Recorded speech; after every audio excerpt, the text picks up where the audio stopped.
Engineers friends, स्वागत है आपका आपकी फेवरेट चैनल बोधी ट्री में। दोस्तों, आज हम कक्षा 10 का मैथमेटिक्स का क्वेश्चन पेपर सॉल्व करने वाले हैं। ये जो क्वेश्चन पेपर है मैंने एमसीक्यू बेस्ड बनाया है। उसका रीजन क्या है कि आप लोग एमसीक्यू की तैयारी नहीं करते हैं।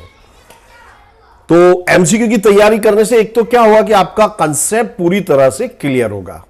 ओके, तो आपको करना क्या है, पूरा वीडियो देखना होगा, चैनल को सब्सक्राइब अवश्य कीजिएगा ताकि आपको लेटेस्ट अपडेट्स मिलते रहें। यहाँ पे हिंदी मीडियम का ये एकमात्र चैनल है। हम लोग हिंदी के साथ साथ इंग्लिश मीडियम के भी वीडियोस प्रोवाइड कर रहे हैं आपकी परीक्षा के लिए, ताकि आप अच्छे से अच्छे मार्क्स स्कोर कर सकें। तो आपको पूरा वीडियो देखना है और ये जो सम्स मैंने दिए हैं इनको सॉल्व भी करना है। ओके, तो नाउ लेट्स स्टार्ट। पहला एमसीक्यू देखिए, आकृति अनुसार A B is equal to 11, B C is equal to 13, A C is equal to 15, तो x plus y plus z की वैल्यू ज्ञात करनी है। बराबर। अब देखिए, ए डी हमको x दिया है तो हमारा ए एफ बी x होगा, इसको याद रखिएगा। ये बहुत से सवालों के लिए इंपॉर्टेंट हो जाएगा। इसी तरह आपका बी वाई, इसी तरह बी डी भी y होगा। आपका एफ सी जेड है, इसी तरह ए सी भी जेड होगा। इसको दिमाग में रखिएगा। यह प्रमेय नंबर 11.3 के अनुसार ऐसा होता है। ओके, तो देखिए हम लिखेंगे A D plus A F is equal to X, B D plus B is equal to Y, C यानी ये प्लस सी है, सी जेड, ये दोनों इक्वल होते याद रखिएगा। इसी तरह बी डी और बी इक्वल होंगे, ए डी और ए एफ इक्वल होंगे। ओके, अब देखिए ए बी का मतलब क्या हुआ, एक्स प्लस वाई, ये हमको दिया है 11।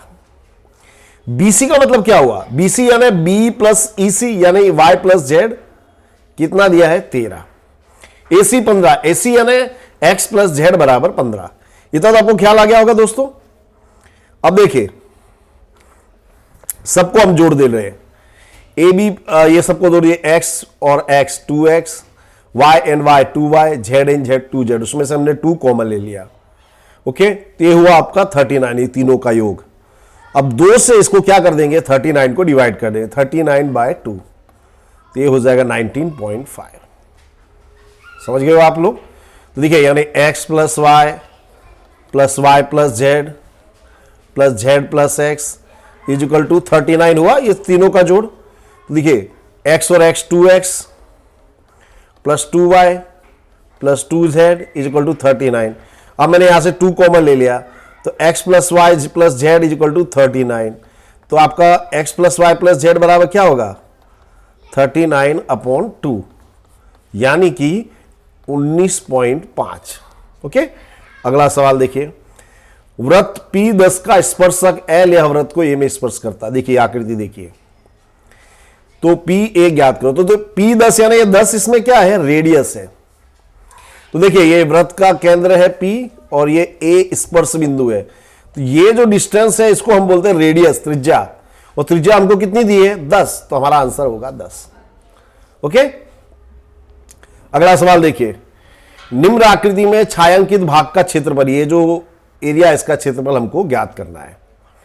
तो देखो हमने पी ए क्यू बराबर हमको दिया है थीटा, थीटा ले लिया हमने ने, बराबर।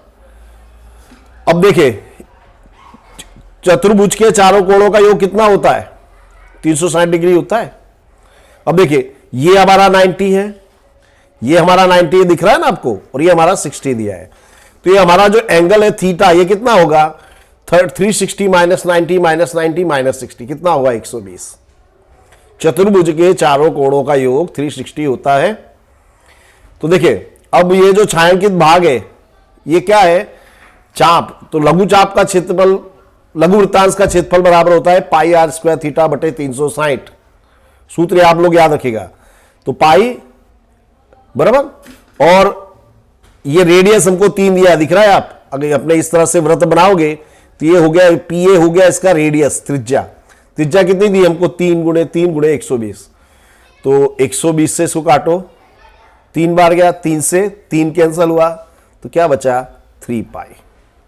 बहुत ही इंटरेस्टिंग एमसीक्यूज है दोस्तों, ये आपने कर लिए तो आपका कंसेप्ट बहुत ही अच्छी तरह से तैयार हो जाएगा, बराबर। अगला देखिए, एक अर्धवृत्ताकार बगीचे की त्रिज्या है 35 मीटर, बगीचे की किनारी के चारों ओर एक चक्कर लगाने के लिए कितने मीटर चलना पड़ेगा?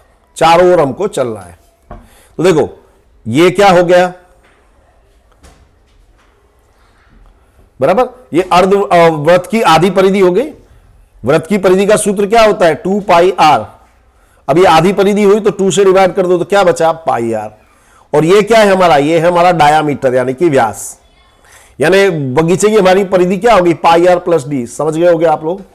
ये पाई आर क्यों नहीं है? देखिए ये अर्धवृत्त हुआ, वृत्त की परिधि होती है हमारी 2 पाई आर, तो हमको तो आधा चाहिए, तो 2 से डिवाइड करें, 2 से 2 कैंसिल, पाई आर वैल्यू रख दो 22/7, रेडियस 35, 2 आर की जगह पर 35, 7 से इसको डिवाइड किया 5, 22 पंचे 110, 35 दूनी 70।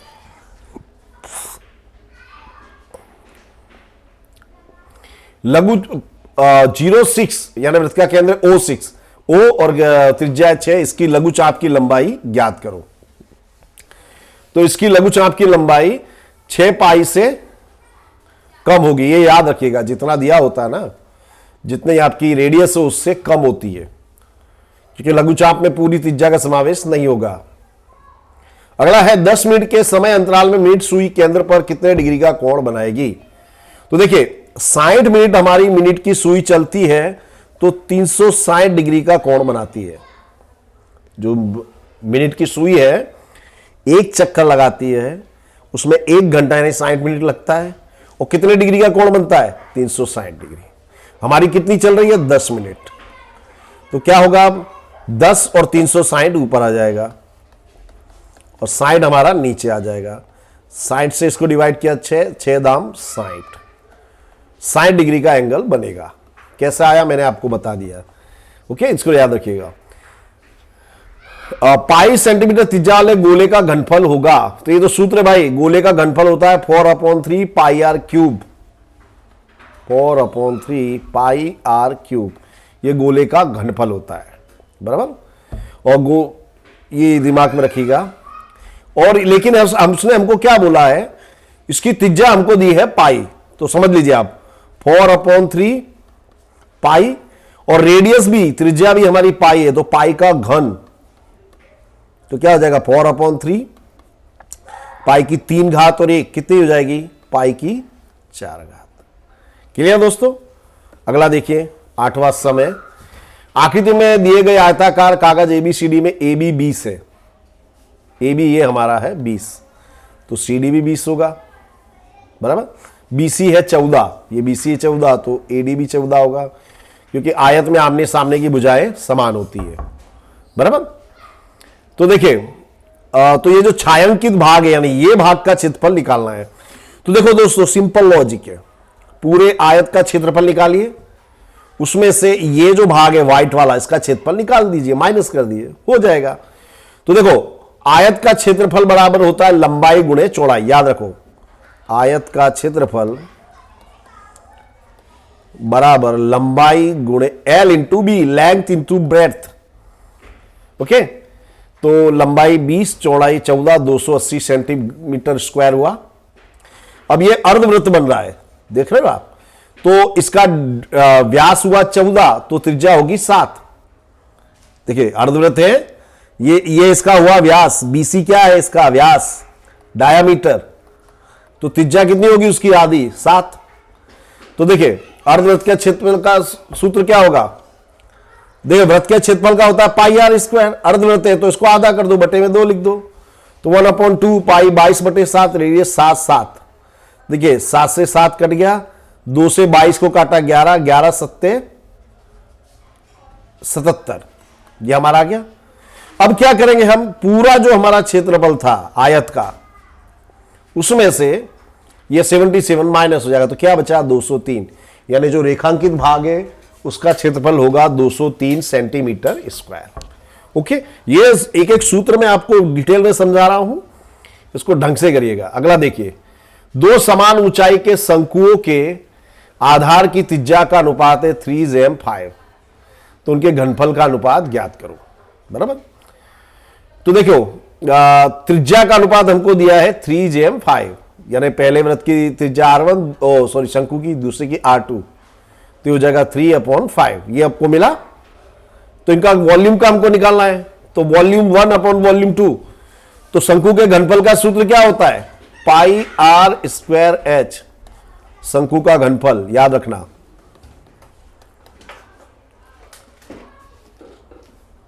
एक मिनट दोस्तों, तो शंकु के घनफल, शंकु का घनफल होता है 1/3 pi R square. I am sorry दोस्तों, क्षेत्रफल होता है pi R square H. Okay, तो 1/3 दोनों में से कैंसल, पाई से पाई कैंसल, बराबर। अब देखिए एच भी, हाइट भी समान है, तो एच से एच भी कैंसिल हो जाएगा। देखिए ये एच से एच कैंसिल हो जाएगा, पाई से पाई कैंसिल हो जाएगा, 1/3 से 1/3। तो क्या बचा? R1 square upon R2 square. R1 यानी 3 का वर्ग 9, 5 का वर्ग 25, 9/25 हमको मिला। ओके, अगला देखिए, वृत्त OR का क्षेत्रफल है 240 घन सेंटीमीटर। वृत्त OR का लघुचाप ACB केंद्र पर 45 डिग्री का कोण बनाता है, तो लघु वृत्तांश OAB का क्षेत्रफल ज्ञात करो। तो देखिए लघु वृत्तांश का क्षेत्रफल दिया हमको 240 और वृत्त OR का क्षेत्रफल दिया है 240, तो वृत्त का क्षेत्रफल क्या होता है? पाई आर स्क्वायर बराबर 240। कोण कितने का बन रहा है? 45 का, यानी थीटा इज इक्वल टू 45।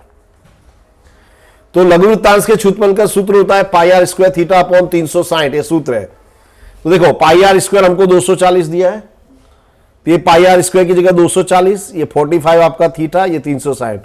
45 से इसको कैंसिल किया 8 से 240 को काटोगे तो आपको मिलेगा 30। ओके, अगला देखिए, आवृत्ति वितरण में ओजाइव, यह किसकी आलेखात्मक प्रस्तुति है? तो ओजाइव वक्र जो होता है, ये संचयी आवृत्ति वक्र को, जो ओजाइव वक्र को संचयी आवृत्ति वक्र भी कहते हैं, याद रख लेगा। ओके, देखिए 0.05, 0.50, 0.055, 0.505, 0.55 का मध्यस्थ क्या है? तो सबसे पहले क्या करेंगे, इन सबको हम चढ़ते क्रम में रखेंगे। अब देखिए मैं आपको थोड़ा स्पष्ट कर दूं, सब में हम ऐसा सेटिंग करेंगे दशमलव के बाद 3 संख्या है, तो 0.05 को मैं लिखूंगा 0.050, फिर 0.50 को मैं 500 कर दिया। एक जीरो बढ़ा दो आप, दशमलव के बाद आप संख्या में कितने भी जीरो बढ़ाते हो कोई फर्क नहीं पड़ता है।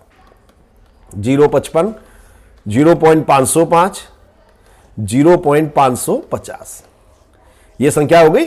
मैंने ऐसा एडजस्टमेंट किया कि सब में दशमलव के बाद 3 संख्या आवे, इस तरह का अपने ने एडजस्टमेंट कर दिया है। इतना कंसेप्ट क्लियर आप लोगों को? अब देखो, अब आप इसको सही क्रम में लिख सकते हो। पहले वाली जो सिचुएशन थी उसमें आप कंफ्यूज हो जाते, इसलिए मैंने ये किया। ओके, तो देखिए जब हमको मध्यस्थ निकालना होता, मध्यस्थ को माध्यिका भी कहते हैं, याद रखना, कंफ्यूज मत होना। इंग्लिश में बोलते हैं मीडियन। तो उसके लिए चढ़ते क्रम में रखेंगे। सबसे छोटी संख्या है ये 0.055, ओके, फिर ये 50, 0.050 आएगा, सॉरी, फिर ये पहले 0.050, फिर 0.055, फिर 0.055, ओके, फिर आएगा 0.505, 500, 0.505, फिर 0.550, बराबर। इसको हमने चढ़ते क्रम में लिख दिया। चढ़ते क्रम में यानी एक के बाद उससे बड़ी संख्या, उससे बड़ी, इस तरह से। कुल अवलोकन कितने हैं? 5, n बराबर 5। 5 कैसी संख्या है? विषम। तो यदि n विषम संख्या हो तो यह सूत्र आता, मध्यस्थ बराबर n+1/2वां अवलोकन। तो 5+1, 5 कहां से आया? n बराबर 5 है, वहां से 5 आया, तो 5 और 1 6/2, यानी तीसरा अवलोकन हुआ। तो तीसरा अवलोकन हमारा कौन सा है? देख लिए, 1 2 3, ये 0.500, 0.500 यानी 0.50, बराबर। तो अब देखिए, आप सूत्र लगा रहे हो, ठीक है, इसके बाद क्या करने का? चढ़ते क्रम में लिख दिया, फिर जो बीच की वैल्यू है वो हमारा मध्यस्थ हो जाती है। तो ये कि ये बीच की संख्या है, यही हमारा मध्यस्थ हो जाएगा, यानी आपको ज्यादा कसरत करने की जरूरत नहीं है। ओके, देखिए 5 क्रमिक अवलोकन 0, 2, 3, M5 का बहुलक 3 हो तो M क्या? देखिए बहुलक किसे कहते हैं? बहुलक को इंग्लिश में बोलते हैं मोड। बहुलक का मतलब होता है वो अवलोकन जो सबसे ज्यादा बार आए, बराबर। माहिती में जो अवलोकन सबसे अधिक बार आता है उसे हम माहिती का बहुलक कहते हैं, राइट। तो देखिए 3 बहुलक यानी 3 सबसे ज्यादा बार आया होगा, तो 3 यहां एक बार आया, तो एक बार तो 5 भी आ रहा है, 2 भी आ रहा है, 0 भी आ रहा है, मगर 3 बहुलक यानी M के प्लेस पर भी आपका 3 होगा। ओके। जिसने जन्म लिया है उसकी मृत्यु होगी, उस घटना की संभावना 1, क्योंकि यह निश्चित घटना है। इसे इंग्लिश में बोलते हैं सर्टेन इवेंट। जो जन्म लिया है वो मरेगा, ये इस घटना की संभावना 1। ओके। मौसम विभाग द्वारा लगातार 100 दिन की मौसम की भविष्यवाणी 20 दिन सही हो तो मौसम विभाग की भविष्यवाणी सत्य ना हो उसकी संभावना ज्ञात हो करो। सत्य ना हो, बराबर। तो देखिए सत्य हो उसकी संभावना होगी M/N 20/100, 2 एकम 2, 2 पंचे 10, बराबर। तो सत्य ना हो PA' is equal to 1 - P of A, यानी 1 - 1/5। अब मैं लसा लूंगा तो 5 एकम 5 माइनस 1/5 यानी कि 4/5। या फिर दूसरा ऐसा कर दो, देखिए कुल दिन कितने हैं? 100, 20 दिन सही होता तो 80 दिन गलत होगा, 80/100, 2 चौक 8, 2 पंचे 10। इस तरह से भी आप डायरेक्ट आंसर ला सकते हो। ये मैंने आपको थोड़ा डिटेल में समझा दिया है। ओके। देखिए न्यूनतम अविभाज्य पूर्णांक और न्यूनतम विभाज्य पूर्णांक का लसा कितना होगा? तो देखिए न्यूनतम अविभाज्य पूर्णांक है 2 और न्यूनतम विभाज्य पूर्णांक है, न्यूनतम यानी सबसे छोटा, बराबर। तो इनका लसा ले लो, 2 और 4 का लसा। लसा लेना तो आता ही आप लोगों को, 2 एकम 2, 2 दूनी 4, फिर 2 से दिया 1, तो लसा होगा आपका 2 × 2, 2 दूनी 4। ओके। अब देखिए ये सवाल, यह न्यूनतम √7 + 40 बराबर ज्ञात करो। तो देखिए √7, 40 को मैं 4 × 10 लिख सकता हूं, तो 40 का 4 का वर्गमूल 2 बाहर आ जाएगा, √ में 10। तब देखिए क्या कर रहा हूं आगे, 7 + 2, 10 को मैं क्या लिख सकता हूं? 2 × 5, और 7 को मैं क्या लिख सकता हूं? 2 + 5 लिख सकता हूं। 7 को मैं 2 + 5 लिख सकता हूं इसके आधार पे। तो 5 ये मध्यम पद हो गया, 2 × 2 √5, और ये हमारा 2 ये रहा। तो ये हो गई हमारी पूर्णक पदावली। तो इसको हम लिखते हैं √5 + √2 का होल स्क्वायर। तो ये जब रूट के बाहर आ जाएगा तो क्या आ जाएगा? √5 + √2। ओके। अगला देखिए देखिए निम्नलिखित आलेख पर से y = px के शून्यों की संख्या ज्ञात कीजिए। तो शून्य क्या होते हैं कि हमारा आलेख x एक्सिस को, x अक्ष को जितने बिंदुओं पे काटता है उतने हमारे शून्य होते। कितने बिंदु पे काट रहे हैं? देखिए 1, तो हमारा शून्य कितना होगा? 1। ओके। अगले देखिए, ये हमको दिया है x³ + x² - 5x - 5 के 2 शून्य, √5 - √5 हो तो तीसरा शून्य ज्ञात कीजिए। तो देखिए मैं आपको सॉल्व कर दूं, x³ + x² - 5x - 5। तो मैंने x² कॉमन ले लिया, तो ये x + 1 - 5 कॉमन ले लिया, x + 1, तो क्या बचा आपके पास? x + 1 x² - 5, बराबर। तो ये x + 1, अब ये जो x² - 5 इसके खंड करेंगे तो मिलेगा x + √5 x - √5।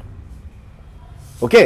लेकिन आपको चाहिए इसके शून्य, तो क्या करोगे? बराबर 0, तो x + 1 बराबर 0 यानी x बराबर -1, x + √5 बराबर 0 यानी x बराबर -√5, x - √5 बराबर 0 यानी x बराबर +√5। इस तरह से आप इसके 3 शून्य हमको मिलेंगे। तो 2 तो ऑलरेडी दिए हैं, तो तीसरा शून्य हमारा क्या होगा? x बराबर -1, बराबर। अगला देखिए, p-7 बराबर 0 हो तो px का एक गुणनखंड है। तो देखिए -7 रखने पर जो पदावली है उसका वैल्यू 0 हो जाती है। तुम्हारा खंड होगा x + 7 बराबर 0। सिंपल है। अगर मान लो आपको दिया था p3 p + 7 सपोज, तो आप उसका गुणनखंड होता है x - 7। इस तरह से आप लोग याद रखिएगा।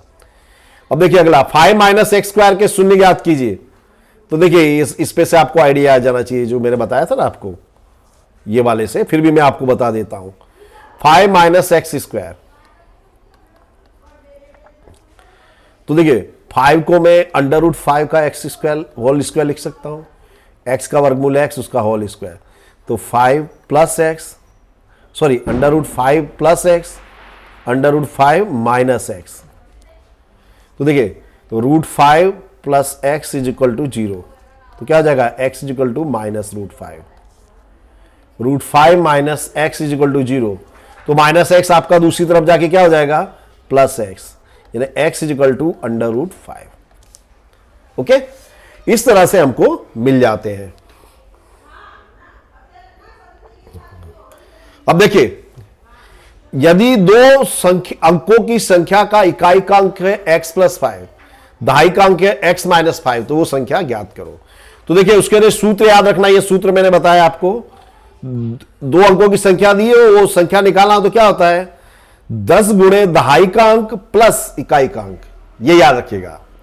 तो 10 हमारा दहाई का अंक क्या है x - 5 प्लस इकाई का अंक क्या है आपका x + 5। 10 का अंदर गुणा कर दूंगा, 10x, 10 × 5 = 50, x + 5। अभी देखिए 10 और 1 11x, -50 में से 5 माइनस करेंगे तो -45। ओके, ये आपको समझ में आ गया होगा।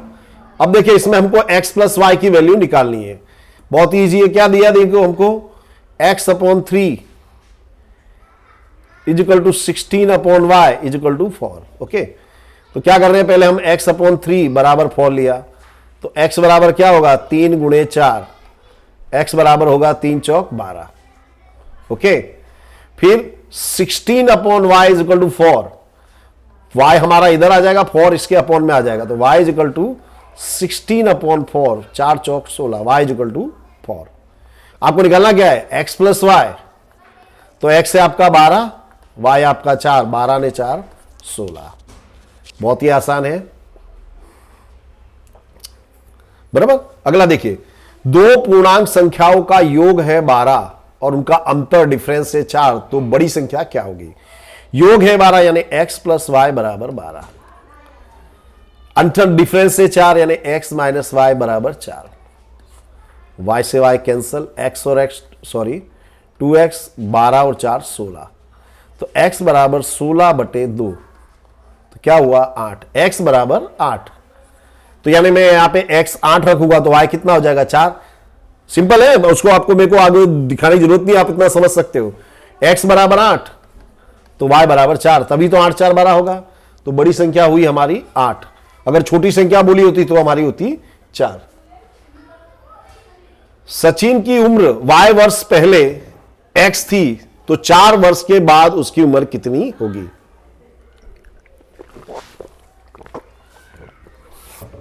तो देखिए ये जो उम्र वाले सवाल आते हैं इस तरह से लिखने का, वर्तमान उम्र, फिर भूतकाल की, और ये वर्तमान उम्र। देखिए y वर्ष पहले, y ये वर्ष है, कितनी थी x, तो आज उसकी उम्र में y प्लस हो जाएगा।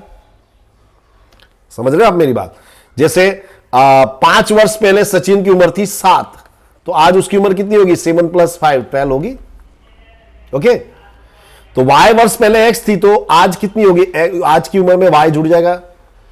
फिर भविष्य में क्या हो रहा है 4 और जुड़ रहा है, तो क्या हो जाएगा x + y + 4। ओके, यदि किसी द्विघात समीकरण में डेल्टा इज लेस देन 0, तो इनमें से कौन सा विकल्प सही है। तो अगर डेल्टा = 0 हो तो क्या होता है, समान बीज मिलते हैं। मैं सारी कंडीशन आपको बता दे रहा हूं। डेल्टा > 0 तो दो भिन्न मिलते हैं, दो भिन्न वास्तविक बीज। और डेल्टा < 0 हो तो वास्तविक बीज नहीं मिलते। ये याद रखना, ये कंडीशन आपके दिमाग में हमेशा होनी चाहिए। ओके, द्विघात समीकरण 3x square minus 4x minus 1 is equal to 0 का विवेचक, विवेचक मतलब डेल्टा, ये याद रखने का, और डेल्टा का सूत्र है delta is equal to b square minus 4ac। विवेचक का मतलब होता है डेल्टा, और डेल्टा का सूत्र है delta is equal to b square minus 4ac। तो देखिए यहां पे हम कंपैरिजन कर रहे हैं, तो हमको a बराबर मिलेगा 3x स्क्वायर का जो सहगुणक है a, x का सहगुणक है वो b, और जो अचल पद है वो हमारा c। ओके, ये हमारा सूत्र है delta is equal to b square minus 4ac। b के प्लेस पर रखोगे आप -4, a के प्लेस पर रखोगे आप 3, c के प्लेस पर -1, तो -4 का वर्ग 16। देखिए ये याद रखना, बहुत से स्टूडेंट्स भूल कर दे, -4 गुणे -4 तो माइनस माइनस प्लस 16 होगा, और ये 4 तिया 12 एकम 12, 16 12 28, इस तरह से। अगला सवाल देखिए, ये द्विघात समीकरण दिया है, इसके बीच समान और वास्तविक है, तो k की कीमत ज्ञात करो। तो मैंने अभी हाल ही में आपको कंडीशन बताई थी कि समीकरण के बीच समान और वास्तविक कब होते हैं, जब डेल्टा इज इक्वल टू 0।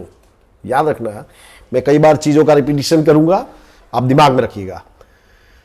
तो देखो ये हमारा द्विघात समीकरण दिया है, इसमें a बराबर है 5, b है हमारा -2 के, c है हमारा 20। अब हमको दिया है कि बीच समान और वास्तविक है, तो बीच समान और वास्तविक है, यानी डेल्टा होगा 0, डेल्टा बराबर 0। डेल्टा का हमारा सूत्र है b square minus 4ac is equal to 0। तो b की जगह मैं क्या लिखूंगा, -2 के उसका होल स्क्वायर, -4, a की जगह पर 5, c की जगह 20, तो ये 4k स्क्वायर, 4 पंचे 20, 20 गुणे 20 400।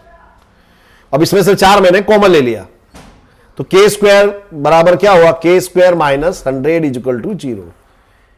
ओके, या फिर किसी, देखो 4 मैंने कॉमन ले लिया, फिर 4 से 400 को डिवाइड करो तो भी वही बात होती।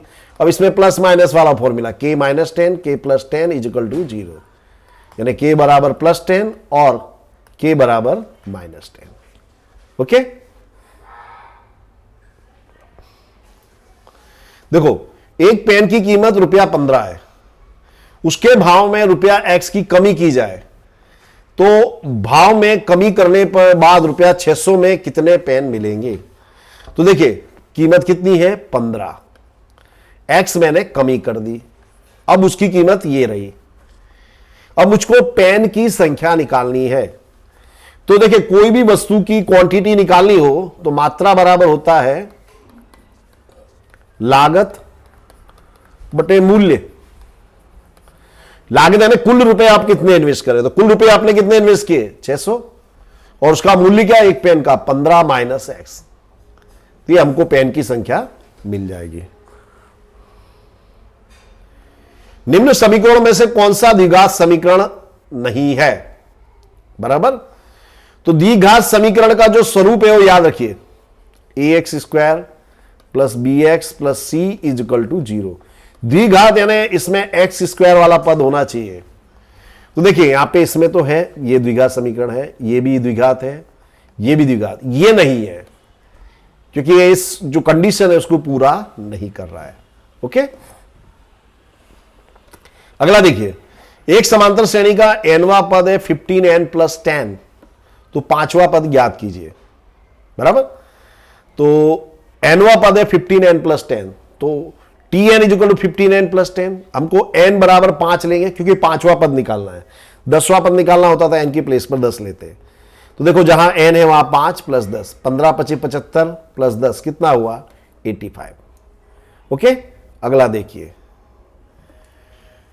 तो समांतर श्रेणी 5 11/2 6 13/2 के लिए T30 माइनस T20 निकालना है आपको। तो देखिए पहले हमने डिफरेंस निकाला, तो डिफरेंस हमारा 11/2 माइनस 5, देखो 11/2 माइनस 5, 5 के बट्टे में 1 लिखूंगा।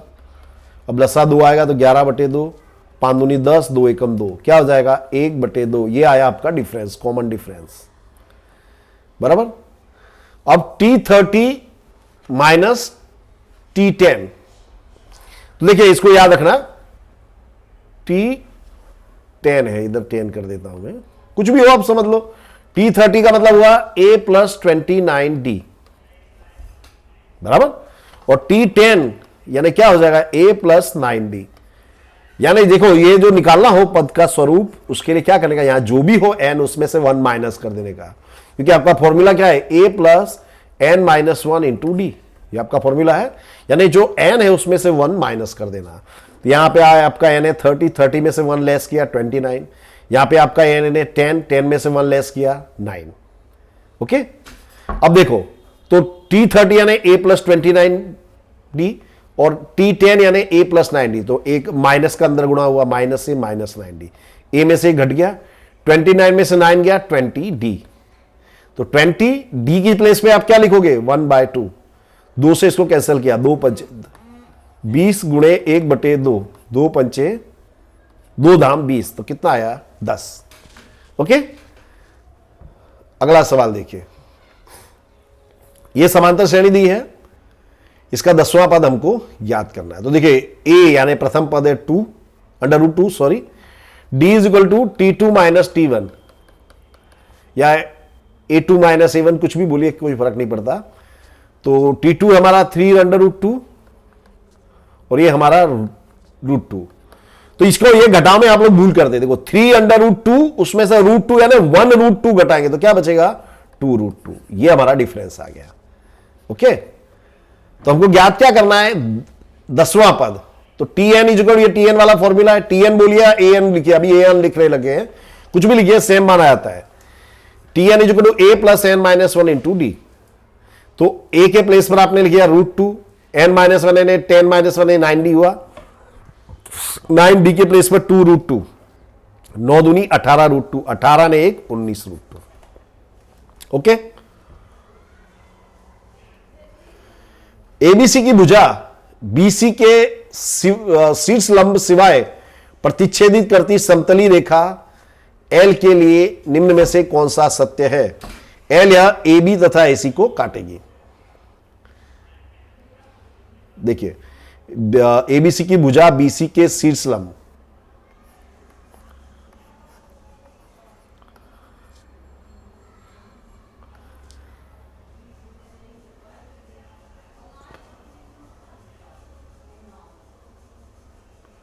तो देखो ये जो भुजा है हमारी बीसी को नहीं काट रही है, तो क्या करेगी, ये बाकी की दोनों को काटेगी। ये जो बीसी को नहीं काट रहे यानी किसको काटेगी, एबी और एसी को। ओके, अगला देखिए, नीचे की आकृति में एल समांतर एबी, ये समांतर की निशानी याद रखिएगा, तथा वह एसी को पी और बीसी में काट रही है, बीसी को क्यू में, देखो यहां पे पी में और यहां पे क्यू में।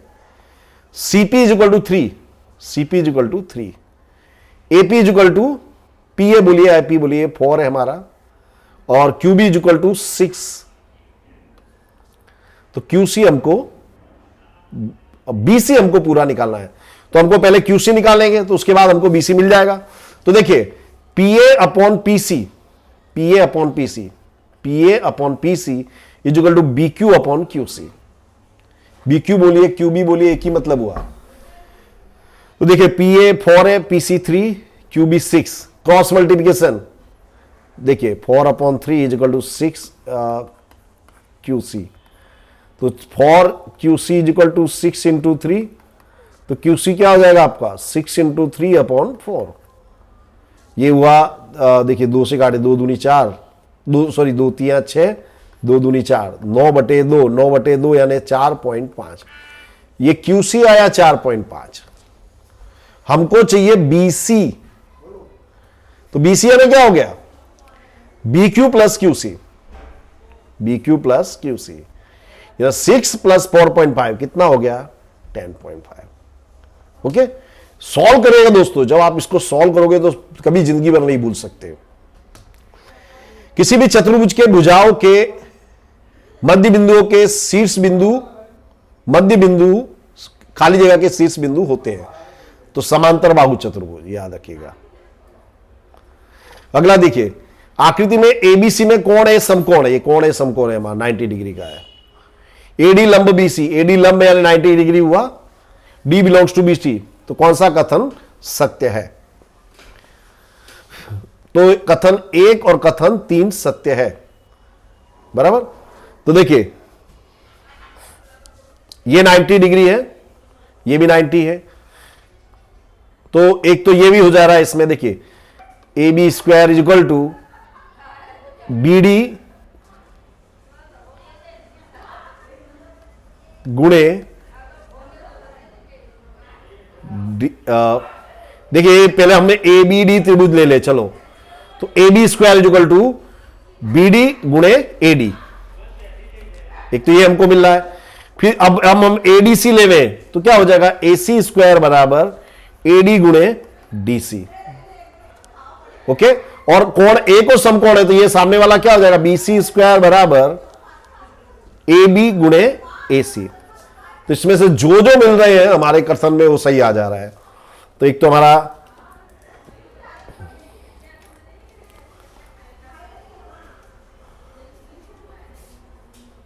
अगला देखिए 38, त्रिभुज एबीसी में कोण भी 90 है, ए बी बराबर बी सी, कोण भी 90 है, ये दोनों समान है बराबर। तो ए सी जेम बी सी, ए बी बराबर बी सी, तो ए सी जेम बी सी हमको ज्ञात करना है बराबर। देखिए ये 90 है तो ये दोनों एंगल 45 डिग्री के होंगे ये वाले, क्यों, क्योंकि भुजाएं समान है तो आमने सामने के कोण भी समान होंगे। ओके, अब हमको निकालना क्या है, ए सी जेम बी सी। तो मान लिया कि ये भुजा एक्स है, ये भी हमारी एक्स, तो अब आपका क्या हो जाएगा, ए सी स्क्वायर, पाइथागोरस का सूत्र, A C square equal to A B square plus B C square. तो ए सी स्क्वायर आपका होगा X square plus X square बराबर, यानी ए सी बराबर हो जाएगा आपका 2x स्क्वायर, ए सी स्क्वायर बराबर, यानी ए सी बराबर हो जाएगा √2x। ये आपका ए सी मिल गया। अब आपको चाहिए क्या, ए सी जेम बी सी, तो ए सी आपका आया √2x, बी सी क्या है आपका x, x से x कट गया, नहीं क्या हुआ, √2 जेम 1 बराबर। ये दिमाग में रख लीजिएगा आप।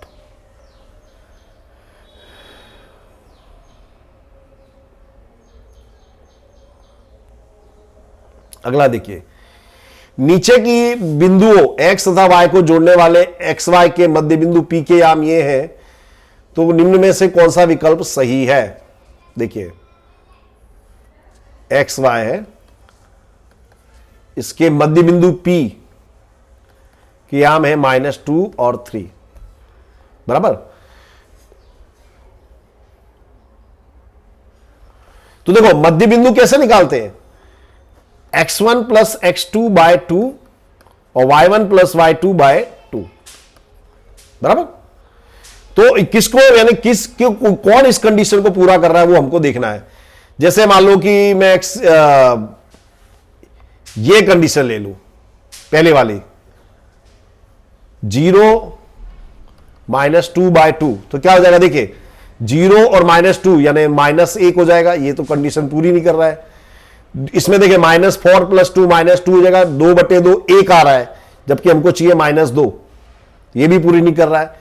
तीसरा देखिए -6 + 2 यानी -4/2, 2 दूनी 4।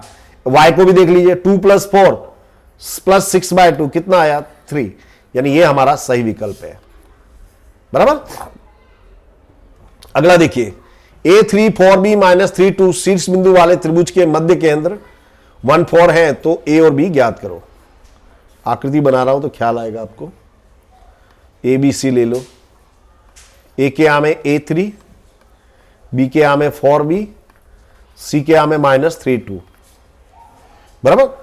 तो त्रिभुज के मध्य बिंदु का याम का सूत्र क्या होता है, x, ये देखिए सूत्र ये रहा, x1 + x2 + x3/3, y1 + y2 + y3/3। Okay, मध्य बिंदु हमको दिया 1 4, तो देखिए x1 है आपका a, x2 है आपका 4, x3 आपका -3/3, फिर y1 है आपका 3, y2 आपका b, y3 आपका 2/3।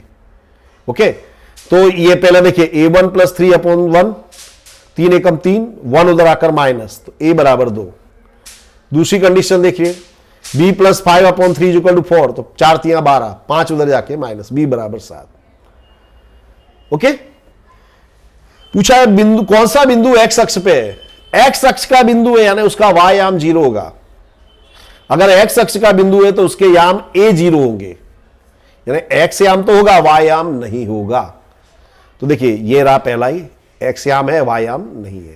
तो ये हमारा एक्स अक्ष का बिंदु है। अगर वाई अक्ष का बिंदु होता तो उसके याम होते 0 बी, यानी एक्स याम नहीं 0 होता, वाई याम कोई संख्या होती। ओके, अगला देखिए -5 2 में से एक्स अक्ष पर खींचे गए लंब का लंबपाद है एम, तो एम के याम होंगे। ये लंबपाद किस अक्ष पे है? एक्स पर। एक्स अक्ष का यानी एक्स याम तो होगा हमारा, वाई याम नहीं होगा। तो -5 2 से खींचा गया, तो यानी ये एक्स की वैल्यू हो गई, वाई की वैल्यू हो गई 0। ओके, अगला देखिए ये वाला सवाल थोड़ा इंटरेस्टिंग है, ट्रिग्नोमेट्री आ गई हमारी। cos b plus C by 2 equal to, तो देखिए तीनों कोणों का योग होता है 180, तो b प्लस सी बराबर होगा 180 माइनस ए। अब हमको चाहिए b प्लस सी बाय 2, तो b plus C by 2 180 minus A by 2।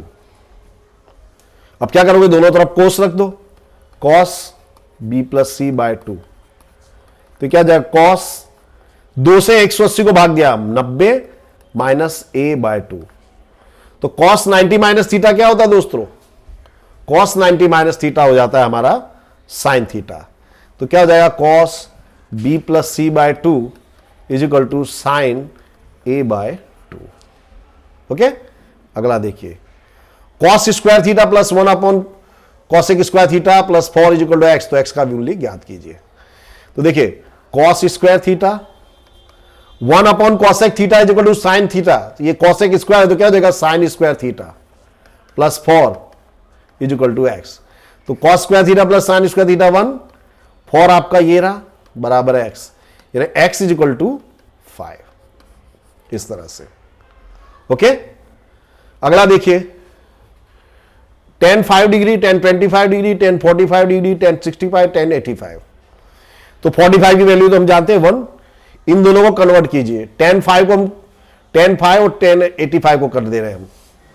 तो देखो tan 5 डिग्री को मैं क्या लिख सकता हूं,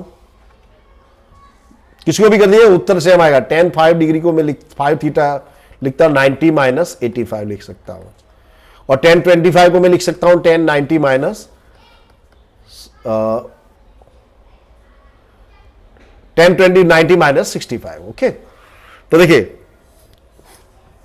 यहां पे हमने इसको कर दिया, किसी को भी करो कोई फर्क नहीं पड़ता, आंसर सेम आता है। तो tan 90 minus 85 cot 85, tan 90 minus 65 cot 65। तो देखिए ये tan 65 cot 65 1, tan 85 cot 85 1, 1 into 1 into 1 कितना हो गया 1। अगला, यदि थीटा लघुकोण हो तो √3 sine theta plus cos theta, √3 sine theta is equal to cos theta. तो क्या हो जाएगा, कॉस थीटा को इसके अपॉन में लाइए, sine theta upon cos theta, √3 उधर अपॉन में जाके हो जाएगा 1 अपॉन √3, तो यानी tan थीटा बराबर 1 अपॉन √3। अब याद कीजिए tan में कितने डिग्री की वैल्यू 1 अपॉन √3 होती है 30 डिग्री, तो इसलिए theta is equal to 30 degree. Okay, अगला देखिए 48। एक टावर से जमीन पर a मीटर की दूरी पर आए हुए बिंदु से टावर के शीर्ष का उच्छेद कोण 60 डिग्री हो तो टावर की ऊंचाई ज्ञात करो। ये डिस्टेंस दिया है a, ये 60 डिग्री का एंगल है बराबर। tan थीटा बराबर क्या होता है, यानी tan c बराबर होगा सामने की भुजा यानी ए बी बटे पास की भुजा यानी बी सी। तो tan 60, ए बी कितना है आपका, ए बी है आपका ज्ञात करना है, और बी सी है आपका ए। tan 60 की वैल्यू होती है √3, ए कहां जाएगा इसके गुणे में, तो A B equal to √3a। इस तरह से हमको वैल्यू मिल जाती है। अगला देखिए, यदि मकान की ऊंचाई तथा उसकी परछाई की लंबाई समान हो तो सूर्य के उच्छेद कोण, देखो ये समान है ऊंचाई और नीचे परछाई जमीन पर ये समान है, तो ये दोनों एंगल भी समान होंगे, ये भी 45 होगा ये भी 45 होगा, क्योंकि मकान देखिए मकान सीधी दीवार सीधी बनेगी, सीधी दीवार कितने डिग्री पे होती है 90 पे। ओके, तो ये 45 का बनेगा, कॉमन सेंस है इसमें, पूरी रामायण भागवत आपको करने की जरूरत नहीं है। देखिए सूर्य का उच्छेद कोण 8 बजे अल्फा 10 बजे बीटा होगा, तो देखिए 8 बजे अल्फा और 10 बजे बीटा। तो देखिए यहां हम जैसे जैसे नजदीक जाएंगे अंतर घटेगा, कोण का माप बढ़ेगा। वंस अगेन आई रिपीट, ये देखिए ये हमारा ए बी है, जिसके जैसे जैसे मैं नजदीक जाऊंगा डिस्टेंस कम होगा लेकिन एंगल बढ़ेगा, बराबर। और यहां से दूर जाऊंगा तो अंतर बढ़ेगा लेकिन कोण का माप घटेगा। तो कौन सा कोण बढ़ा है? बीटा बढ़ा है। किससे? अल्फा से। तो beta is greater than alpha अथवा alpha is less than beta, कुछ भी बोल दो, दोनों का एक ही मतलब है। ओके दोस्तों, यहां मैंने आपको 50 एमसीक्यू बना दिए हैं। आई एम श्योर आपको बहुत मजा आया होगा। ऐसे मजेदार वीडियो के लिए बने रहिए हमारे साथ, देखते रहिए। Thank you very much, have a nice day.